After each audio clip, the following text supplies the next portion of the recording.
This US rocket isn't as American as you might think. Here's why. On the most recent flight of the Space Launch System, which was Artemis II, the large shuttle-derived solid rocket motors had America 250 decals applied to the side of each booster in order to commemorate the 250th anniversary of the United States of America. And this makes sense. After all, NASA calls it America's rocket for deep space exploration. However, this isn't 100% American built.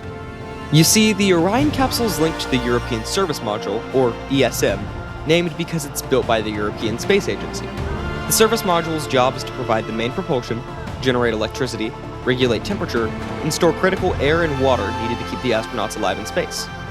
This might seem like a strange choice to have an international partner build one part on a rocket that is otherwise entirely American, but it actually kind of makes sense when you consider previous collaborative projects.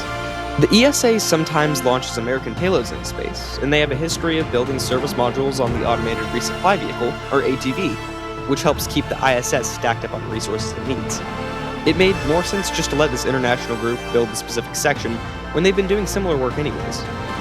The America 250 livery was a one-time thing for Artemis II, and it won't return for the next flight. And to be fair, ESA gets their own decal on the rocket, right beneath NASA's. And the ESA is actually in charge of selecting one astronaut for each Artemis flight.